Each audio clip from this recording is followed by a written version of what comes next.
There you go. So the meeting is now being recorded. Welcome. Thank you very much for attending. If you would like to ask any questions, please use the Q&A function on Zoom so that I can keep track of those and we can make sure we pose all of those questions to Patrick. As he very kindly said, if there's something crucial or something that you completely disagree with or that you feel has not got correct, he's very open to being stopped and for this to be quite an interactive session. I might be able to unmute people perhaps if we wanted to try and have a bit of a conversation rather than all through the Q&A box. So you know, we're fairly flexible with the session today. We've got one speaker, Patrick Heidkamp. If you are tweeting or sharing about the webinar, please use hashtags MarsOxSci and tag the MarsOxSci network in there. Most of you will know that we are a network of researchers and practitioners interested and involved with marine social sciences in a really broad term. So we take a very broad definition of what we mean by marine social sciences, and we're a very inclusive and open network trying to create that platform for conversation. So we're really grateful, Patrick, that you've gotten up. Well, I know you were up anyway, but that you've agreed to give this presentation at quite an early time. 8 AM is quite early for it to be in presentation mode. To talk us through the blue economy and transdisciplinary action research. Patrick is a professor at the Department of Environment, Geography and Marine Sciences at the, I never get the acronym right, you might have to tell me the acronym. It's at Southern Connecticut State University. That's it, Southern Connecticut State University. And also a visiting lecturer at Liverpool John Moores University as well, so strong connections to the UK. He is one of the co-organisers of the Coastal Transitions Conference that was due to be held in November this year in New Haven in Connecticut, which obviously is unfortunately moving online, but we'll still have a great event. Looking forward to that. And with that, Patrick, I'm going to hand over to you. So I'll keep an eye on the chat box and the Q&A and just let me know if you have any problems. So over to you.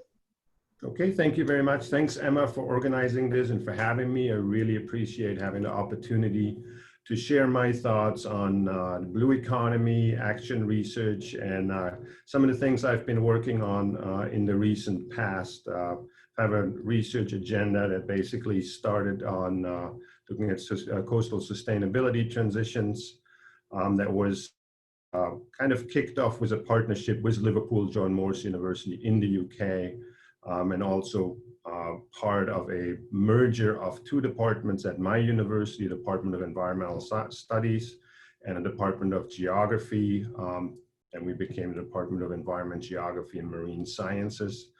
We have a WERS Center for Coastal and Marine Studies, so there's a lot of energy around the marine social science realm in our department at the moment, or over the last 3 years, and we hope to be building this as well.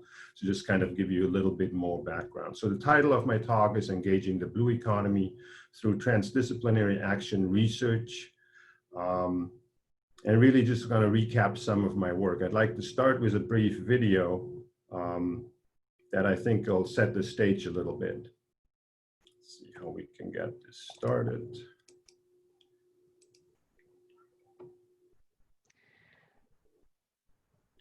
Should move. There we go. Food.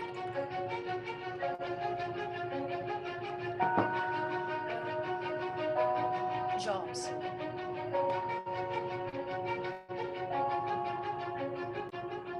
Development.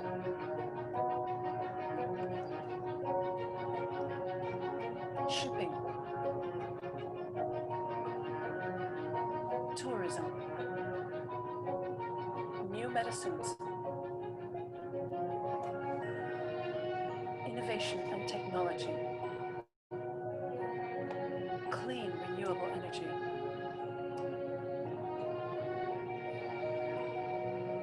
our ocean offers all this and more. This blue economy means hope and prosperity for all. The world's ocean economy is currently estimated at around 1.3 trillion euros. By 2030, it is forecast to more than double. Aquaculture, offshore and ocean energy, blue biotech, and tourism. all hold huge untapped capacity, especially in developing countries. Training and education will be key to success. We need to equip a new generation with the necessary blue skills. And we need investment in sustainable solutions. Quick gains must be discarded in favor of long-term goals to responsibly use our shared resource for both present and future generations. To harvest the full potential of the blue economy in a smart, sustainable, and inclusive way, how will we reach across borders, sectors, and disciplines to make it reality? How do we ensure that the blue economy doesn't just work for us, but also for our ocean?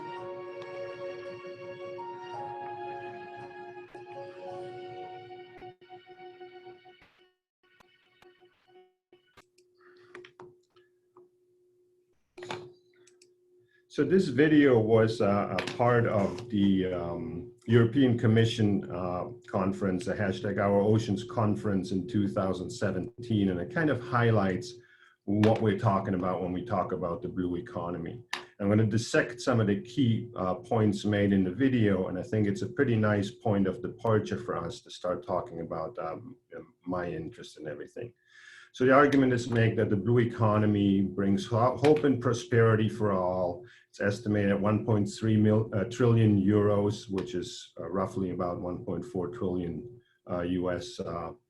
It's estimated to double by 2030. Sectors of the blue economy all hold, as it said in the video, untapped capacity, especially in developing countries, which is quite important in the interest I have as well, even though the work I'm presenting today is going to be in the developed world context in the United States. I do have a research agenda in South Africa as well, and especially focused on impoverished communities. The idea is to equip a new generation with the necessary blue skills, whatever that means, and that training and education will be the key to success. And that enacting a successful blue economy requires us to invest in the sustainable solutions. Quick gains must be discarded in favor of long-term goals. The idea to responsibly use the shared resource for present and future generations. So it's all those type of things that really are, going back to the initial definition of the blue economy by the United Nations. The idea is to harvest, in order to harvest the full potential of the blue economy in a smart, sustainable, and inclusive way, we must reach across borders, sectors, and disciplines, which really is the starting point for why I argue for a transdisciplinary engagement with the blue economy. So the purpose of my talk is to make this argument for the need of a transdisciplinary action research approach in enacting a just blue economy. I just feel it's the most successful way to actually get to all the promises that a blue economy approach to economic development might hold. And the second purpose of the presentation is to provide an example for how to implement a transdisciplinary action research approach.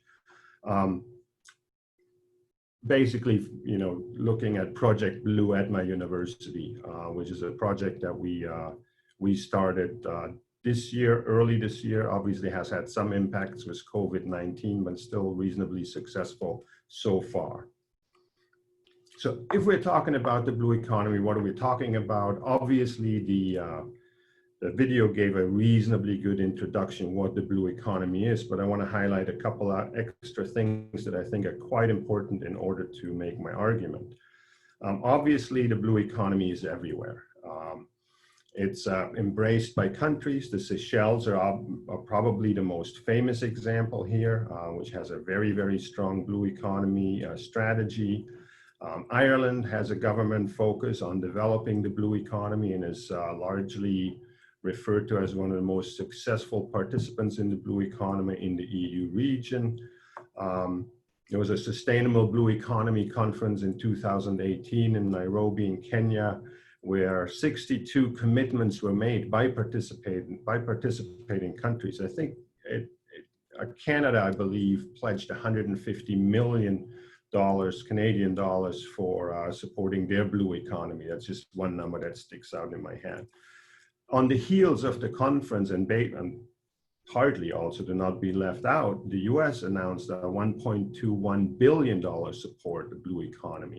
It was a commitment to strengthen the sustainability of the ocean economy, enhancing the health of the planet, and this is an important part, which I haven't seen in a lot of other pieces, is advancing global economic security, and we can talk about that later a little bit when we talk about sectors of the blue economy. Sub-state units in the United States, individual states have their own strategies. And for example, Washington State has their own strategy. We're developing a strategy for Connecticut, my home state at the moment. Supranational organizations, the EU has developed funding opportunities for the blue economy. NGOs are starting to get interested, or have been interested over the last decade, in the blue economy. This is here the Nature Conservancy, which is working on a blue bonds program for development of blue economy.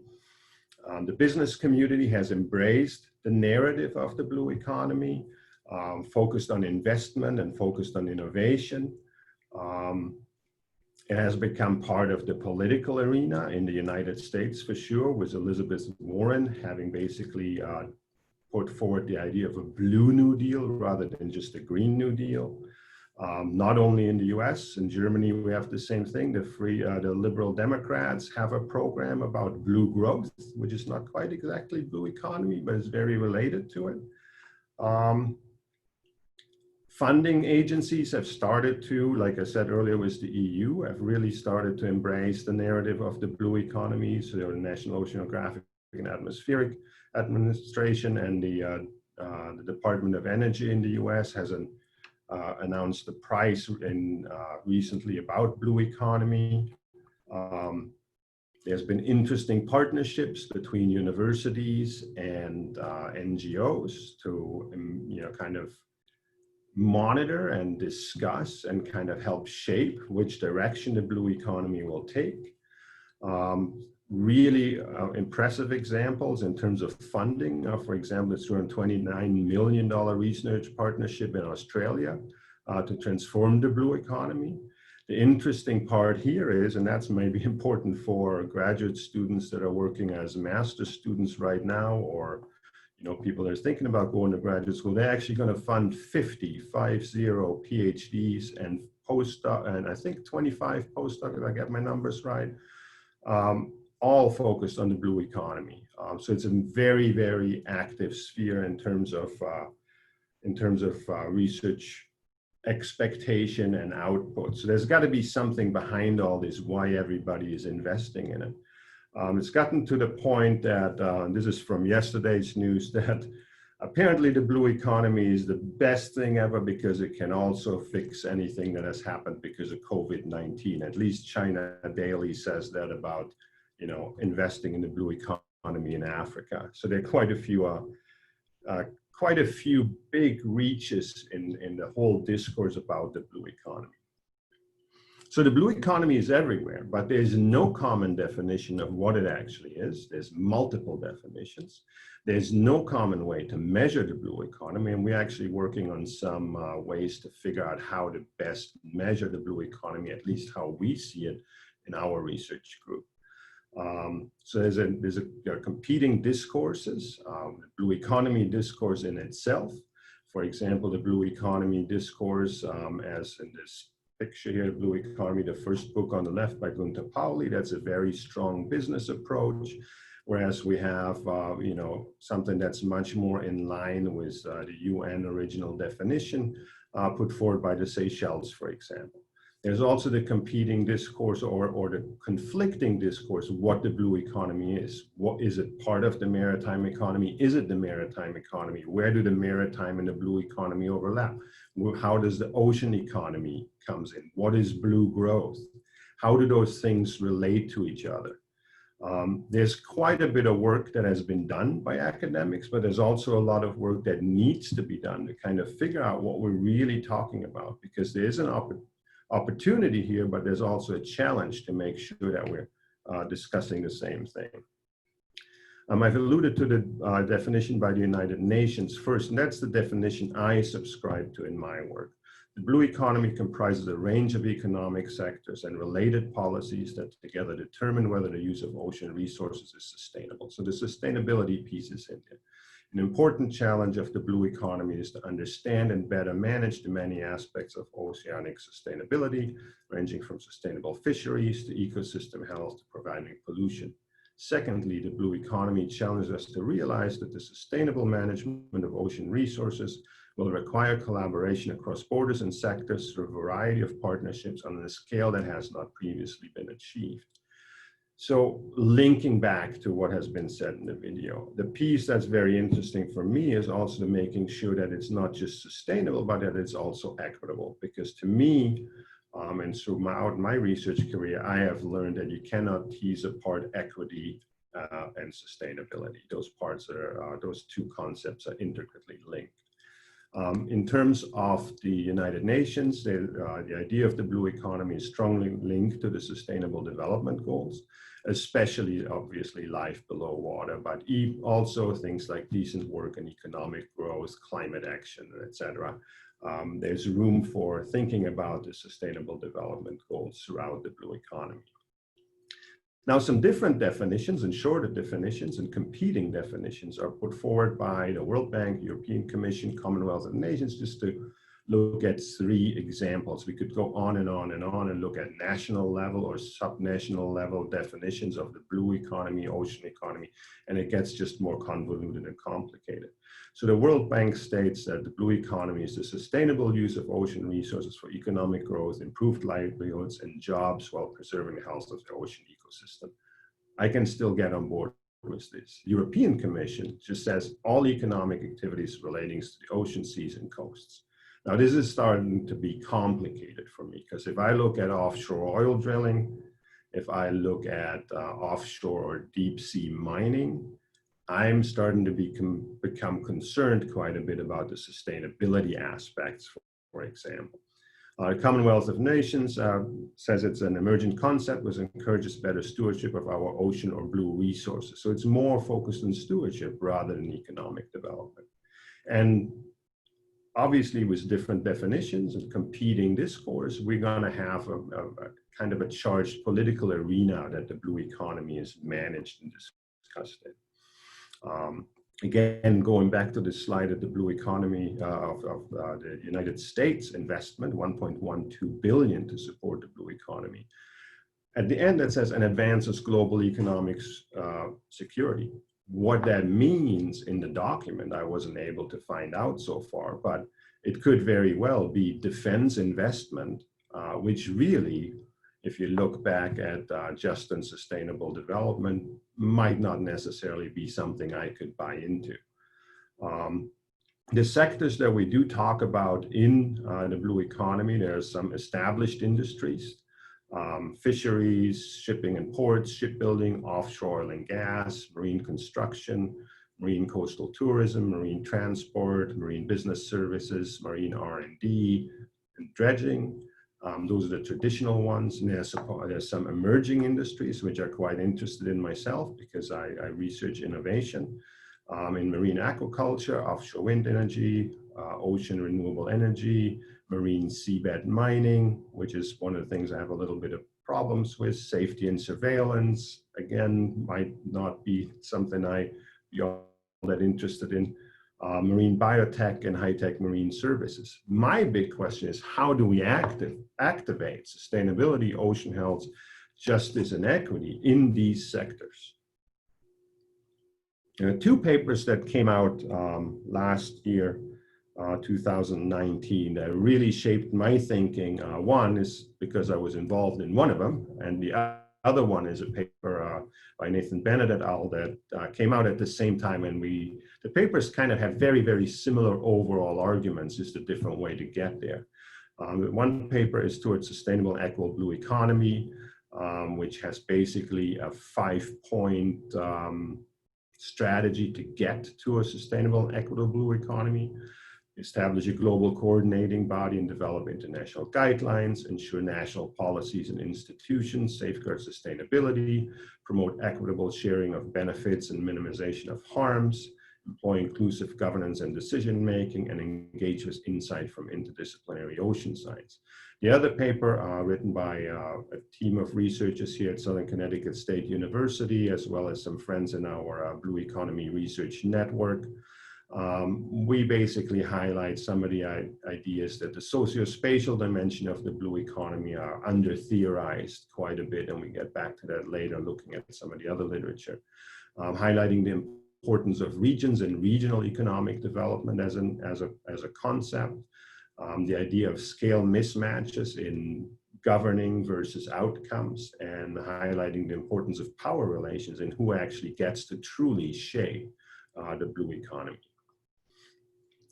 So the argument I'm hoping to make is that in order to enact a just and sustainable blue economy, we have to consider all actors involved in shaping the blue economy: government, business, academia, society, labor, and consumers, which is in the business world nowadays referred to as this quadruple helix approach to economic development.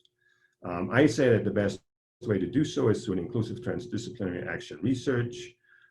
In order to engage in such a way, I personally embrace a critical pragmatist framework, started heavily leaning on the work by Foster and critical pragmatism in urban planning, and hope to inspire others to employ such an approach in their work. I believe that a critical pragmatist approach will help us shape some new democratic processes that are driven by in an environment of co-learning and shared experiences that I think will enable us to understand each other better.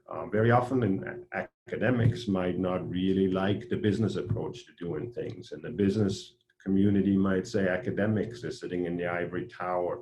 There's really not a lot of commonality, and I believe that the commonality can be achieved once we start working together rather than shutting doors. My argument is informed by my positionality and experience, which I believe is very important in the context of the marine social science group that we're all part of. It's important to highlight where I come from. My training and experience has been as an economic geographer. I've done some urban geography, but most of it is economic geography. I've done some previous research on sustainability transitions in the coastal zone. Much of that was from the 2017, or much of the work that I've done led to a conference in 2017 that I put on together with John Morrissey, who was at the time at Liverpool John Moores University, is now at Mary Immaculate College in Ireland. And we published an edited volume where some of the work that I'm going to be talking about, one of the chapters is going to provide the background for that. But then also important is my role as tenured professor and department chair, which obviously affords me with a number of privileges that a lot of you might not have. Faculty and contingent appointments, graduate students, postdocs, limited term contract faculty, or people in the US context on the tenure track, so to speak, that are getting constantly evaluated for their output, have a different positionality than I do, and I might find it more difficult to embrace a transdisciplinary research action approach because A, it's very, very political, and B, it's not easy in terms of measurable outcomes and in terms of having a clear-cut publication strategy, but we get more to this later. In the presentation, I aim to weave three strands of literature together. Recent work on sustainability transitions, especially work by Conan and Conan et al., Truffer and Conan. The literature on just sustainabilities and just transitions, work by Julian Aguiman, and also by Mark Swilling and Eve Anneke that have heavily influenced my thinking. And some of this is in the context of the North, Aguiman's work, and Swilling and Anneke's work is much more in the context of the Global South. And that's important to me. There's also the third strand of the literature is really the idea of action research and transdisciplinary approaches to problem solving, heavily influenced by the work of Nicolescu that I subscribe to quite a bit. So let's start with economic geography. Some of you may be familiar, some of you may not, so I'm just going to give a brief background on what that means. What's the goal of economic geography? What do we want it to be? To me, it all goes basically back to one quote I heard a number of years back. It's the accounting for and the redressing of uneven livelihood possibilities. I well into my PhD, still trying to figure out what economic geography really is to me. My research project on eco-labels was ongoing, but I really couldn't wrap my head around what I wanted my economic geography to be. And I heard this quote by Eric Shepard at the Summer Institute for Economic Geography, which is a terrific opportunity for anybody who is in emerging scholar, further along PhD student. It's a great opportunity. You can ask me questions about that later. So Eric Shepard made this quote and it kind of hit home.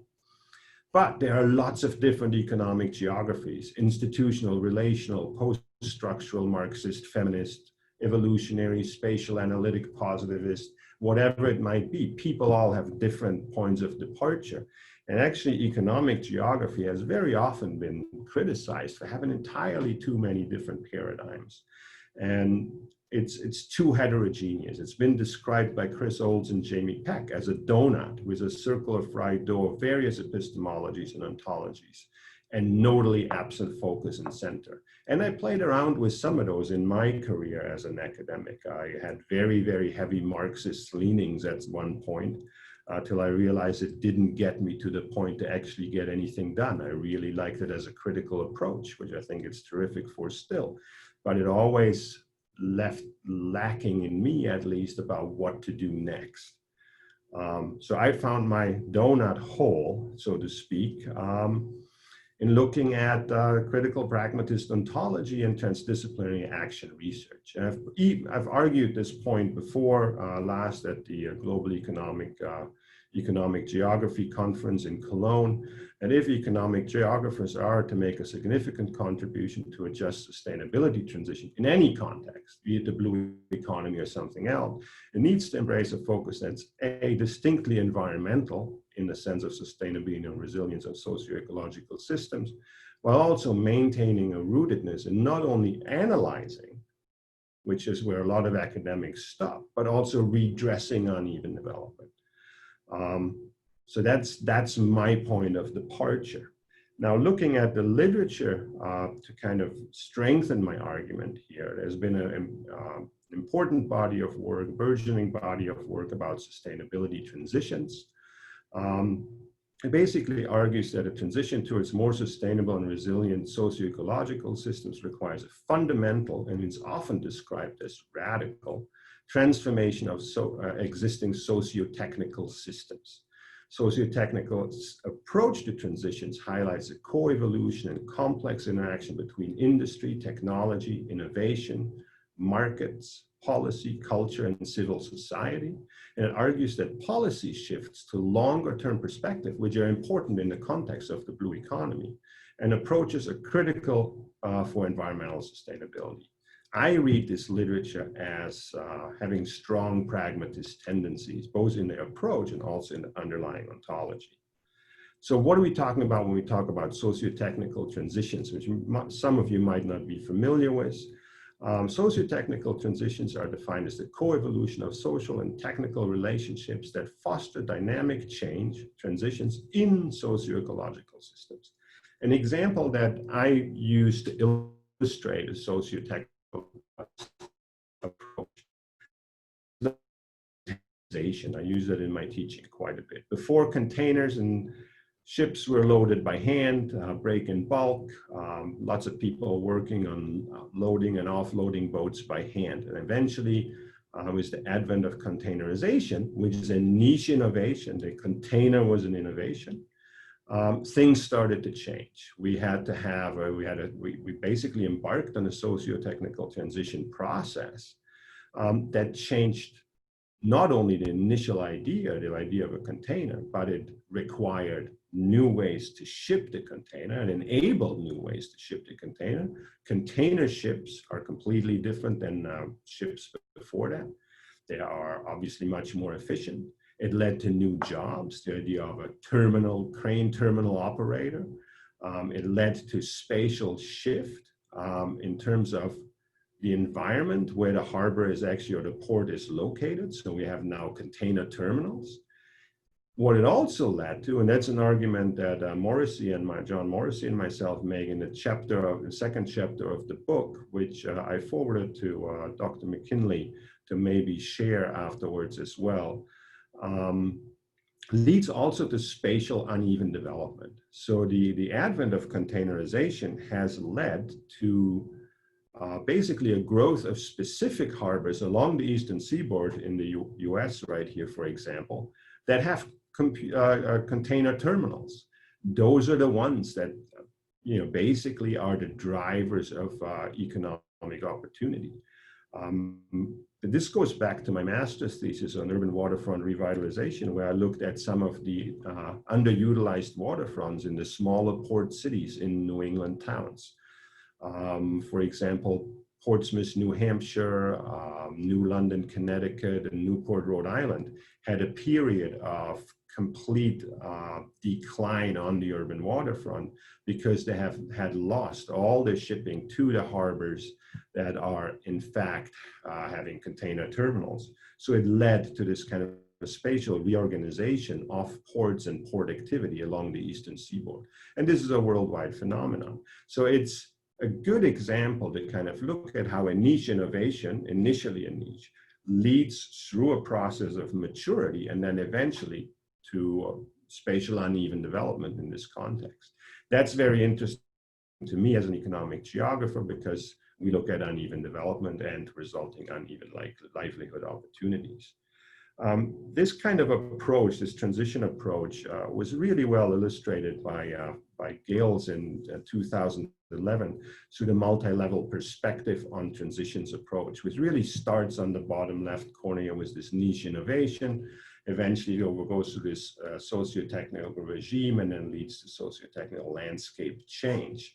However, the problem that we saw with the model, even though we're big fans of the model, is that it is still somewhat spatially insensitive. And that's where we hope to kind of attach on. So the argument is made there's a radical transformation through innovation. So innovation is quite interesting here. It's also why the business community has a big buy-in into this type of literature.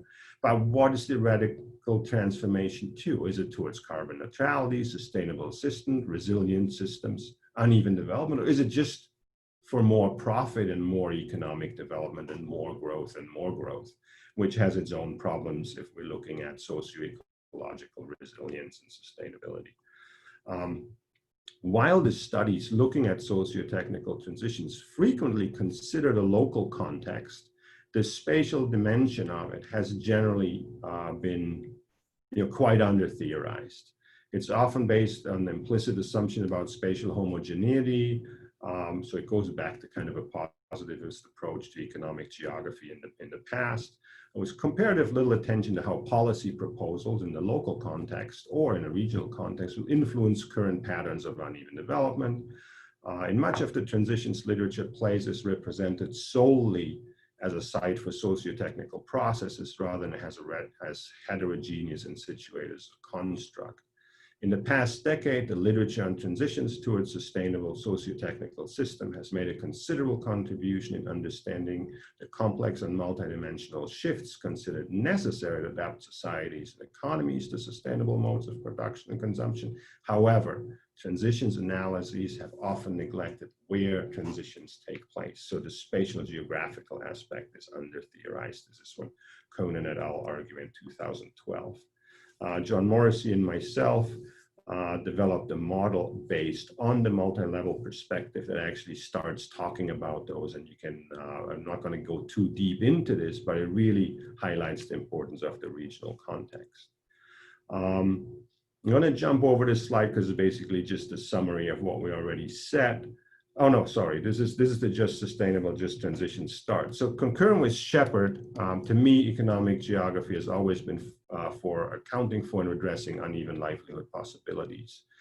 I argue, therefore, that issues of social and environmental justice will need to be considered in any type of sustainability and resilience planning scenario. This work is all, or these ideas are all based on work by Swilling and Anneke and Argument. Which argue, even though they really don't talk to each other in the literature, and they don't even cite each other all that much, or even at all, but they both argue that widening inequality is the key issue that needs to be addressed when we envision a transition towards a more sustainable society. Sustainability, Argument says, cannot simply be a green or environmental concern. A truly sustainable society is one where the wider question of social needs and welfare and economic opportunity are integrally related to environmental limits imposed by supporting ecosystems. There are 4 essential conditions in another work by him: improving the quality of life and well-being for everyone, meeting the needs of both present and future generations, so it's intergenerational justice, which is a big part in the sustainability literature, but also justice and equity in terms of recognition, process, procedure, and outcome, and the living of ecosystem limits. So there's an intragenerational justice portion here that also becomes quite important. Swilling and Anneke argue that a just transition must be a transition that reconciles a sustainable use of resources and pervasive commitment to what is increasingly referred to as sufficiency. So it's about what's enough rather than this unfettered economic growth. The problem obviously is persisting inequality. Inequality drives competitive consumption or the desire for materialistic satisfaction, and cohesion and levels of trust are higher in more equal societies. So we should strive towards a more equal society, and current numbers about, social inequality and economic inequality are,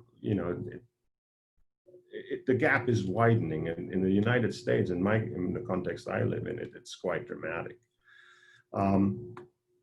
Now thinking about transdisciplinary action research in order to enact all this is the idea of, recognizing that transitions are long-term processes, that a significant political and economic changes are and should be clearly part of the discussion about how to assure transition framework. Given the increasing urgency of climate change pressures, we're in a bit of a conundrum. 40 to 50 years for a long-term project, we might not have that much. So due to the urgency, I would argue that we'll need to move beyond theoretical discussions and embrace pragmatism as a guiding principle, which requires increased engagement with stakeholders at all levels and a transdisciplinary approach to problem solving. Transdisciplinary really just means what I mentioned already before, is engaging all the sectors. And action research is about action research cycles. It's that in an ideal case would lead to something linear. Unfortunately, they don't do that very often. Key characteristics of action research are research in action rather than research about action. It's about collaborative democratic partnership, research concurrent with action, so we're doing while we're researching, and it's about a sequence of events and an iterative approach to problem solving with abductive decision-making processes. So I want to briefly introduce the case study that we're doing. It's Project Blue at Southern Connecticut State University, which has the goal of building capacity in the blue economy in our local Long Island Sound context through transdisciplinary action research. The project is funded through Connecticut Next Higher Education Initiative, has a focus on the UN Sustainable Development Goals, especially goals 8, 13, and 14. And the idea is to create a transdisciplinary research action framework that kind of follows the format of an innovation ecosystem. So it links on the right here in the highlighted green box, our academic partners, Southern Connecticut State University, Liverpool John Moores University, our local community college, and some of the other actors that we have internally at the university, the Worth Center for Coastal and Marine Studies, the School of Business, our department, and also some of our international partners, Mary Immaculate College, University of West Fjords in Iceland, our research center in Eastern Iceland, Skalarnes. And the goal is to create a blue economy research and innovation hub right at the center that is started and kind of managed at the university level, but it includes the business community, donors, investors, state agencies, NGOs, the city, Port of New Haven, and whoever else might come along. And the idea is to have students generate ideas that then could potentially lead to innovation or innovations that might be, could start off or spin off a business. And the idea here is the academic portion of it and the people working on the academic end of it make sure that those business ideas adhere to sustainability ideals that we subscribe to. So we applied for this grant, and it's focused on the seaweed industry in Long Island Sound. So you see right here in the middle is a kelp as a starting point, and what we can do with the seaweed industry. Seaweed has a lot of potential in terms of pharmaceuticals, food, cosmetics, and other things. So I'm going to jump ahead here. We got a bunch of partners. I already mentioned some of those. I wanted to just highlight those. The key influence on this entire work is the Ankanini informal settlement in Stellenbosch, South Africa, which might seem a little weird, but this is the part where I got introduced to transdisciplinary action research, and I hope people look this up. The key influence, really, the second one is the Iceland Ocean Cluster, which came up with, it's kind of created the same kind of ecosystem, not as focused on academia as ours. But it's started by Thor Sigfusson, who wrote the new Fish Wave book, which highlights the approach and how to develop the ocean cluster. And the idea of using everything in the fishing industry, mostly focused on cod, with this incredible fish value machine right here. Iceland, a country that's heavily dependent on the cod industry, as the saying goes, and as the cod goes, so goes Iceland's economy. So cod fishing is very, very important, but there's a lot of bycatch and a lot of stuff from the cod that was actually used. It was only the cod fillets, so not everything was used. The Iceland Ocean Cluster developed a focus on using 100% of the fish in kind of a circular economy kind of focus. So instead of just using the cod fillets for direct consumption, it was using the omega-3 oils that can be extracted from the cod and the cod liver to develop cod liver supplements, to develop a host of nutritional supplements, to develop a host of cosmetics. One really interesting thing is to actually use the skin, the skin of the fish leather for the fashion industry. As you can see in the picture, with the purple colored tanned cod skin. It's even used now, the collagen extracted from the fish for a soda that's quite popular in Iceland right now. So that's kind of something that I learned about while I was taking students to study abroad in Iceland, and I wanted to kind of bring this idea home to New Haven. The third influence for our approach was Greenway's ocean farming model, which is a multi-species ocean farming model that got quite a bit of press. It was kind of pushed forward by my friend Brent Smith. He won Buckminster Fuller Challenge Award and a European Sustaining Award for his innovation. But it's basically about multi-species ocean farming. It's a polyculture vertical farming system. It has high yields, no inputs, a very small footprint. It's replicable, it's restorative. Seaweed has a high carbon sequestration potential. And it's also nitrogen sink. So there are lots of good opportunities right here. And Long Island Sound has a burgeoning seaweed industry because Brent Smith, who wrote the book that I highlighted before here, Eat Like a Fish, he has quite a following, and people, are interested in farming seaweed in Long Island Sound. And we wanted to help this burgeoning industry out through our research approach.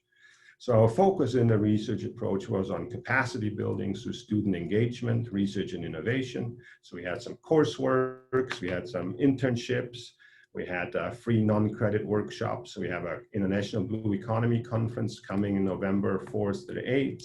We have some student innovation teams that we fund. 5 teams funded over the summer is $15,000. And the goal was, the end goal is to develop this long-standing blue economy research and innovation hub in New Haven. Results so far are student engagement and coursework. Just highlight here on a slide. I'm not going to go into detail on that. We had 23 initial student idea pitches. The top 10 pitches went to Entrepreneurship Pitch Olympics. There were 4 awards made for our teams, and 5 student teams were supported over the summer. 1 is developing a seaweed festival. 1 is a group on developing food products out of kelp. 1 is a group developing cosmetics out of kelp. 1 group has an ocean data app. And then the 5th group is working on this Long Island Sound Ocean Cluster development process. Now, there's some key implementation challenges to this transdisciplinary research. 1 is time. It takes a long time to set up.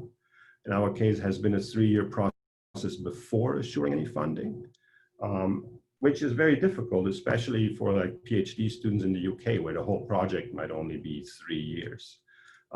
Non-linear idea of action research cycle is not grounded in reality, really. It's often not nearly as ordered. It's much messier, but important. There are no easy metrics. The research team has to come up with unique to the project ways of assessment. They are often a hard sell to university administration. And how do we assure quality in transdisciplinary action research? Good research at project in action research is determined by the actionable outcome and the reflection of the outcomes. There are 4 elements: what happened, good story, how do we make sense of what happened, a rigorous reflection on that story, so what, an extrapolation of usable knowledge. How do we actually get something that in the academic context also makes sense and in a policy context makes sense? And then my last question I always ask is cui bono, or who benefits? We need to assess who actually benefits from the project. In our project, is it the students? Is it just me as an academic who gets to do some presentations, gets to put something on their resume, et cetera, et cetera. So I want to stop here because I know we're going to run out of time. There are a couple more slides I can revert to later on. But I think that's kind of the point we're at anyways right now. There's my conclusion. I made a case for transdisciplinary action research. I embrace a critical pragmatist framework. I'm a big fan of co-learning and shared experience.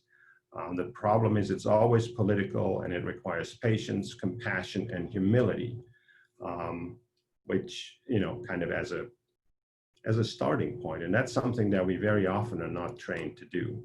I'm going to stop right here. I'd like to thank all my collaborators, Colleen Bielitz, who is my co-PI on the grant, Emma Cross, Michaela Garland, and Louis Crack, who are researchers on the project. And I want to open it up for the Q&A section for the time that we still have left. Great, thank you. So now it's saying that you've stopped my video. So you might need to make me host so that I can start my video. Yeah, I gotta figure out how I do this. But while you do that, it's okay. People don't need to see my face. Thank you very much for that. You are now the host. Okay, there we go. There we go. So you can all Excellent. see me in my spare bedroom, and you can probably see Bodhi, the research bug behind me. He always likes to make an appearance. He came in about halfway through. Thank you very much for that talk, Patrick. It was very, very interesting. Despite my work in blue economy, there were definitely concepts and angles around that whole dialogue and discourses that I hadn't and haven't come across in the past. So it was really informative and very interesting for me. We don't have any questions yet in the Q&A box. So if anybody would like to pose any questions to Patrick about any of the theories or concepts that he's mentioned, about any of the examples that he talked about. Oh, we've got one coming now. That's great. So we have a question from Ina, who said, thanks for a great talk, very interesting. Are there any challenges of applying transdisciplinary action research at sea compared to on land? So are there any differences in terms of how you would do that in a marine context compared to a terrestrial context? Well, That's a good question. I think that the concepts are really the same. I mean, the key issue is, to establish initially the relationships between the variety of actors. And even if you look at the marine at sea context, you're still going to be governed by rules and regulations that go beyond, obviously, just the individual ship or the oil platform or whatever it might be. Now, you have multi levels of scale that need to be considered from a geographical perspective. But, I haven't personally thought about the idea of shifting it all the way to the sea, because for me, the coastal zone is where it all connects. I'm looking at shipping as the same way as I look at, terrestrial transportation as just one arm of things. I actually find distinction between the blue economy and the regular economy somewhat uncomfortable in a way, because we have an economy and some activities are going to be happening on land and some activities are happening in water, and some of them are going to combine them completely. But the idea of this dichotomy between the ocean and the land is something that has been discussed by people much smarter than myself, and thinking about wet ontologies and Steinberg's work, for example, that I'm thinking of. There was a really interesting paper I heard, I helped publish as a co-editor in a Nordic issue on journal Environment, Space, Place by Carl Benedictson, who spent some time on Icelandic fishing trawl and looking at space. That might be a point of departure here. And I can get that reference to, just shoot me an email and I'll get you the reference to that. Great, that's fantastic. Thank you. Yeah, if there's anything that anybody would like to follow up with Patrick, we can put you in touch with him and you can contact him directly. His email address, I think, was on the slides. But if you miss it for any reason, just let me know and we can make sure we put you in contact directly. Thank you for that. And that was a really great question. I think that it was a really interesting question, actually, because I remember when I started my PhD on marine citizenship, I kind of got asked the same thing, like, why are we separating marine from the wider environment? And in that context, it was because there's the out of sight, out of mind angle, and that there was a feeling that there were some differences and some specific characteristics of ocean environments that mean it needs maybe a slightly different approach to what you would do for national parks or other terrestrial systems. But I think it's important for us to kind of keep coming back to that whole system way of thinking at times. And we have a second question from Sue Ranger, who asks about the references. So given the references to equitable distribution of benefit in the presentation, and recognizing that much of the benefit derived from blue space by most people has no place in the traded economy, so are things that are non-marketable, where do you see non-monetary values and non-monetary benefits featuring in this model of transitions and the blue economy? I think one of the things that I've learned over the past is that it is very, very difficult to convince people to invest in the non-monetizable aspects. And while I'm a big believer of accounting for those things, it's obviously very, very difficult. I currently have a graduate student who is part of the project who's actually working on monetizing carbon sequestration in seaweed and looking at potential marketization of those types of approaches. My previous work on eco-labels, obviously, eco-labels try to do just that, to kind of put environmental positive externalities into the marketplace. Obviously, that can be criticized by, and is criticized by many, as a highly neoliberal approach to doing things, and it just works kind of at the interstices of globalization, et cetera, et cetera. I think it goes back to where do we come from in terms of our, our point of departure, our ontology, our way to think about things. I'm a pragmatist. I'd like to get things done. I'd rather get a little bit done right now in an incremental fashion, but moving in the right direction than wait for the big revolution that, I don't see coming. If anything, the political sphere, from my perspective, has been moving in the wrong direction for quite a while right now. So, but that's the political piece of it. Yeah, that's actually, I jotted that down as what your thoughts were on that, given that we seem to be almost going in the wrong way in some cases. Well, I think it's actually quite important, because I think a lot of, especially critical human geographers, are very, very reluctant to work with the business community because business is seen as the as the evil, big, bad part, capitalism, business. We really don't like it.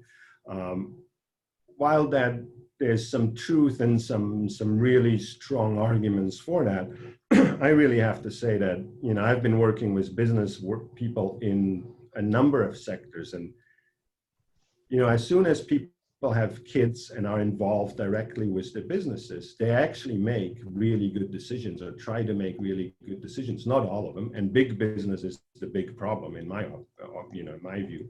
But I have a friend who is got to meet doing research in South Africa. He's a wine farmer, biodynamic organic wine farmer who has a social equity aspect embedded in his business. I've met Thor Sigfusson from the Iceland Ocean Cluster, clearly a businessman. And the one commonality that I have found in that is that people are concerned for the future. They're concerned for the future of their children. They're concerned for the future of the planet.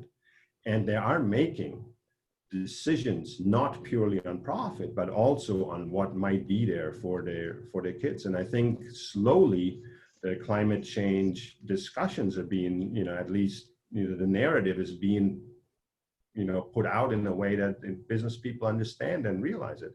I mean, Forbes magazine, for example, is clearly a business audience, has had a recent article, I forget how long it was, last year, about, sustainable development goal investing, and that's really the way to not only make a difference, but also to make money. And so if we get to the point where investing in a sustainable solution becomes profitable or more profitable than the alternative, and people can start feeling good about it. So there are business corporations, or there's ways to incorporate a business that has social equity or environmental equity aspects. In the United States, it's called a B Corp, which focuses on sustainability goals. I don't know how that's in the European context. I've been gone from Europe for too long to know too much about it. Great, that's brilliant, thank you. And actually relates to another question that we were posed by Andrew Edward Jones, who says, your last question was really valid. I think that might have been the last question on the presentation that you'd asked, about who really benefits from transdisciplinary action research. So his question is, how would you suggest the subject of much research, so the local communities, the businesses, the local stakeholders, genuinely benefit from these kinds of research projects? Which kind of relates to some of the points you were just making. Well, it also relates to the first question, how do you do it on the marine environment, right? It's like, how do you actually involve the people that are in fact affected? And I think the point here is, how do you involve the society part of this quadruple helix, not the business, not the government, and not academia, but labor and consumers. And that's difficult. It's very, very difficult. And a lot of projects that I've seen are quite tokenistic in their approach. They have, there was a Long Island Sound Blue Plan on our end. It was about, let's do stakeholder engagement. And they had stakeholder engagement meetings in locales that were inaccessible for low-income people because there was no public transport. We looked at some of the meetings, and the audience was, even though the state's population is quite diverse, the audience was entirely middle-aged and white. So we have to really, really be careful not to just hold stakeholder meetings, but we have to start establishing those relationships from the ground up.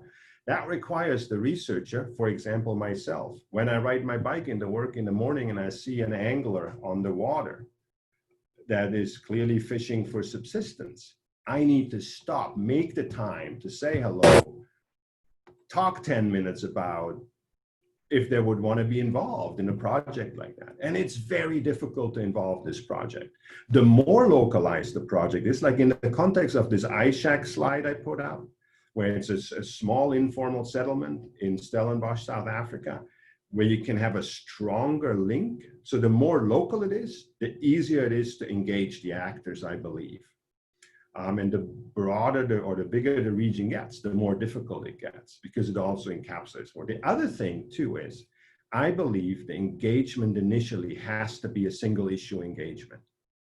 So rather than, let's talk about all the blue economy stuff that'll work for you, and for anybody living on Long Island Sound, it might be boating, there might be swimming, there might be fishing, and there might be employed at the harbor. There's like 5, 6, 7 different things that they all might be involved in. But to me, transdisciplinary action research can only really work with single issues. So we focused on seaweed and seaweed farming as the single issue. There are other issues that link to that. But I think the key is to bring it on a single issue. With the iShack project in South Africa, it was solar power and power.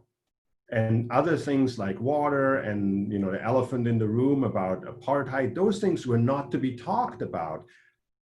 It was about energy, or it's about water, or it's about seaweed. Everything else in the discussions, when you bring groups together, some moderator has to be there so that, yes, the political is acknowledged, but it gets brought back down to the level of the single issue. And I think on single issues, we can find or work towards commonalities. I mean, obviously working towards consensus is, in my, you know, I've been a department head for a very long time now. Working towards consensus is near impossible. But developing an adequate way of compromise is possible, but it does require engaging at the bottom level. You can't just start looking at the business, the government, and the people that have the resources to come to the meetings and get their point across. It's really important to get to the ground level, and that's best done in a very, very localized context. Problem is, and I mentioned this in the presentation, it's really, really slow. So it makes this type of research approach, which I'm a big fan of, really, really difficult for junior scholars, and then we call them junior scholars in the US context, because you do not have the luxury of this going backwards or not working out, or, you know, oh, this took 7 months longer. If you have to meet metrics, and I know in the UK, the metrics about, you know, the ref is really, really important. You got to have your publications. I don't know what I'm going to be publishing out of this project yet, but my privilege in my position allows me that it doesn't matter. And it's really more focused on teaching and engaging a younger generation of people into this type of thinking. But I guess the most important thing I can say is, if there are any senior scholars in the audience, we as senior scholars need to get off the pot and start thinking about this. We need to support junior scholars in doing relevant work that might not have immediately measurable outcomes by outdated metrics that we are trying to you know, judge academia by. Well, personally, I feel like that is a very nice ending to our webinar. I think it's, you know, I think that's a challenge that many of us working within the field of marine social sciences have struggled with, in terms of recognition of where we publish and the funding we get and the successful applications for funding. And it's definitely a challenge, and even more so, as you quite rightly point out, for those of us that are earlier in their career. Even as kind of far into mine as I am, I'm still kind of stumbling along the same stumbling blocks as I was 10 years ago. So it's definitely a challenge. But it's just after 2. So I think we're going to have to call it to a close, because I know that other people, our audience members, will have other things to go to. But I just thank you so much for taking the time to speak to us. It was a really fascinating presentation. Thank you for having me. It was great to have you. As I said, the presentation's been recorded, the slides will be made available. If anybody wants to get in touch with Patrick, just let me know. I can put you in touch directly. Remember that the Coastal Transitions Conference will be happening from the 4th till the 8th of November remotely, so it's maybe a bit easier for people to join that maybe wouldn't have been able to travel to New Haven. So there's an opportunity. I'll tweet about it, make sure people are aware. We're shifting it to a virtual environment, so we're still working out the kinks and the details on that, but it should be still fun. Not quite as much fun as meeting in person, but it'll be fun. And once COVID is under control, we will look at maybe a year later to have an in-person conference. Which would be great. And also we'll publish about that in the Mars Oxide newsletter as well, and on Twitter for us as well. So thank you all for joining. Thank you again, Patrick. It was nice to speak to you, to see you. And thank you for your questions, everybody. And please take care and speak to you all soon. That's great. Thank you. Thank you. Bye. Thanks. Bye.